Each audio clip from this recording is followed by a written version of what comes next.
Hai, attam jirtu nagaa keessanii baga nagaan dhuftanii gara chaanalii koo. Egaa har'a wanta hojjennu isa kana argitanii hanqaaquu yookiin buuphaa akka biyya Xaaliyaanii nyaata isaaniiti. Akkas goonee hojjenna. Egaa ayyaanni waggaa ayyaanni dhaloota Yesuus Kiristoosis qaqqabeera. Akkasumas immoo maatii keessan wajjin taatanii qopheessitanii nyaachuu hin dandeessu. Egaa jiru kottee deemuu koo dursa namoota jalqaba dhuftanii yoo jiraattanii subscribe akka gootanii isiniin gaafadha. Amma kun akka argitanitti wanta na barbaachisu asitti qopheessee dhiyeesseera. Shunkurtaa tokko, timaatimii 2, qullubbii adii ija 4, dinnicha 3, xoosinya cheesii, ricotta cheesii fi parmesan cheesii isan qaba. Egaa jiruu koo kaniin jalqabu dinnicha 3 soofeetanii akkas murmuree bishaan naqee bishaaniif ashaboo naqee daqiiqaa 3 amma 4tti nan bisheessa. Amma inni naa bishaatutti immoo bukkeetti shunkurtaa fi timaatimii nan bisheessa. Akka argitanitti maxxashaa koo yookiin heelee koo akkas ibiddarra godheetanii dhadhaa fal'aana shorbaa 2 akkasittan godhee olive oiliidhaanis gochuu hin dandeessu. Shunkurtaa tokko akkasii dheeressee murmureetanii bisheessan jira. Gaafa shunkurtaan immoo bishaatu timaatimii 2 giddu galeessa kan ta'e timaatimii 2 murmureettan naqee akkasumas qullubbii adii ija 4 murmuree ittan naqe.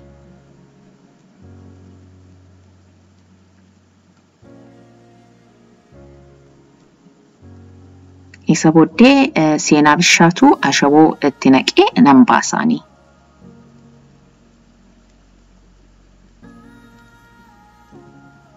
Tole egaa timaatimiinis bishaateera, dinnichis bishaateera.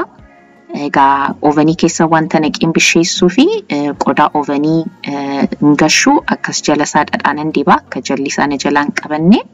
Isa booddee dinnicha isan bisheesse sanaaf feele akkas nan daraddaraa jalaan.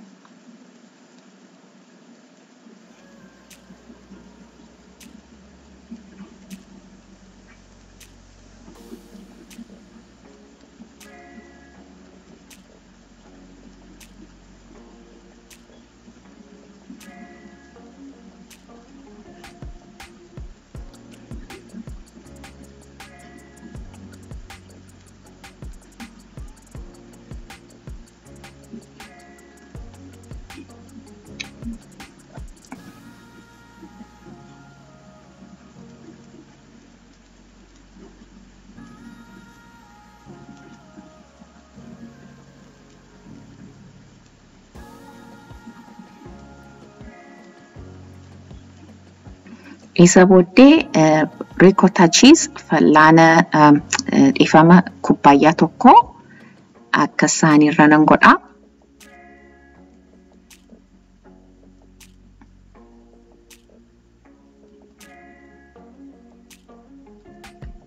Achi booddee killee tokko cabseetanii isa booddee wajjin rukkuta.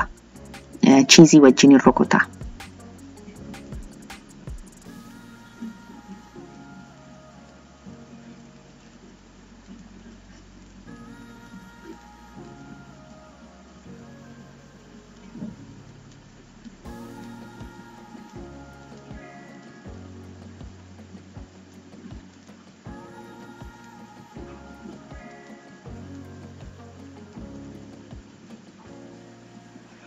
Isa booddee egaa shunkurtaa fi timaatimii san bisheessee dinnicharran godha.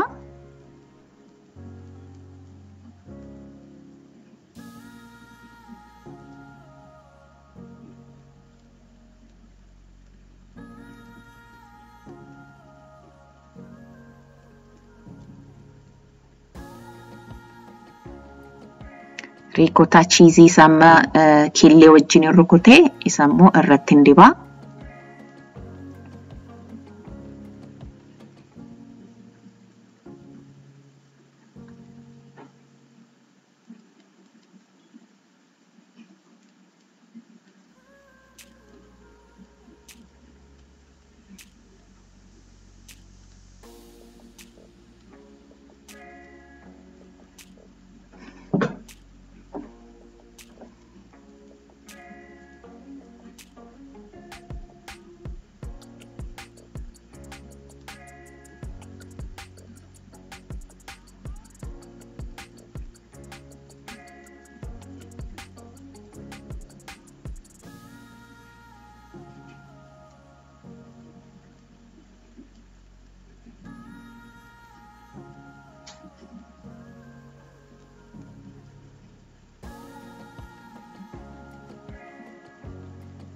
achirratti parmesan cheese irratti nan firfirsa.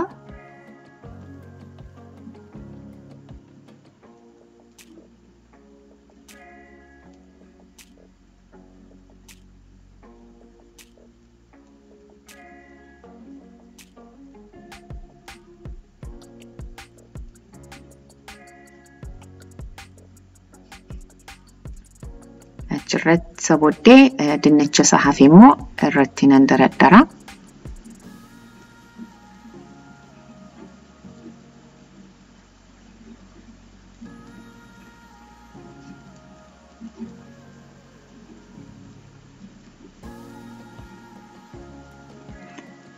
Amma immoo killee yookiin hanqaaquu yookiin buuphaa ja'a nan cabsa.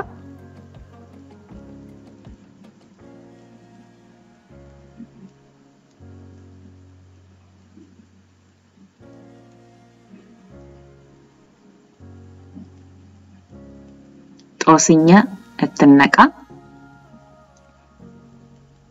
Fal'aana shaayee tokko.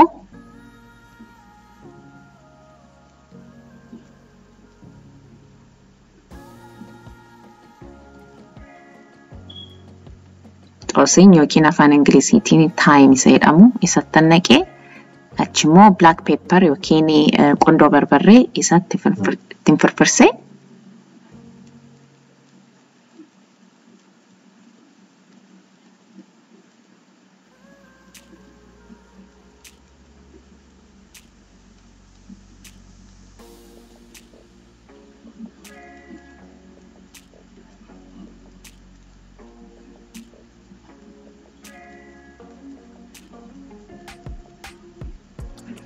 ashawoo sitti firfirsee egaa nan rukutaanii.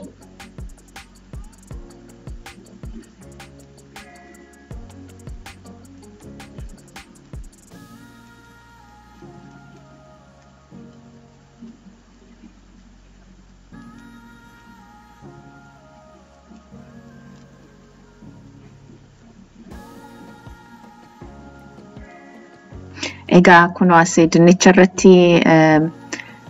irratti godha buuphaan man rukutee egaa dhiifamaa asirratti dinnicha irrattis xoosinya firfirseera. Amma killee san qopheessee irratti godha.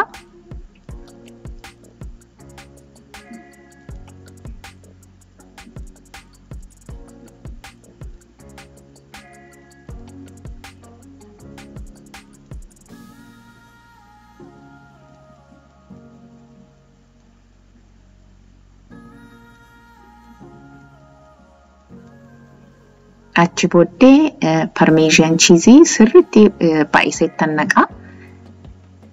Maaliif mi'eessa?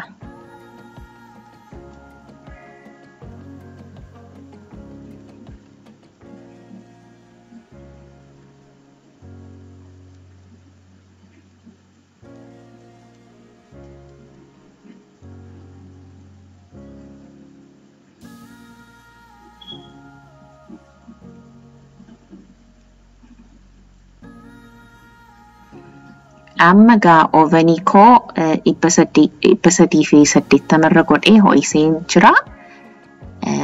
Egaa achi keessa daqiiqaa 25 amma 30tti nan bisheessaanii. Egaa ani Fahrenheitiin isinitti himaan jira. Amma gaa bishaateera gadan baasaanii. Kunooti akkas ta'ee ba'eera. Egaa amma xinnoo ishee qabbanaa'uuti. Nan dhiyeessa jechuudha. Amma immoo qammasee isinittan himaa.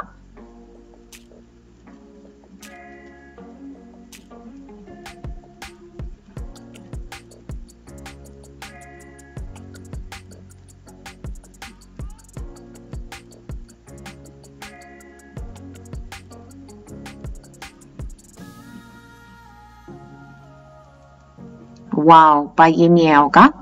Kan hin jaallatte dheenan abdadhaa yoo jaallattan immoo laayikii, sheerii, sabskiraaybii gochuu hin dagatinaa. Viidiyoo itti aanutti immoo amma ol agarrutti ulfaadhaa. Nagaatti.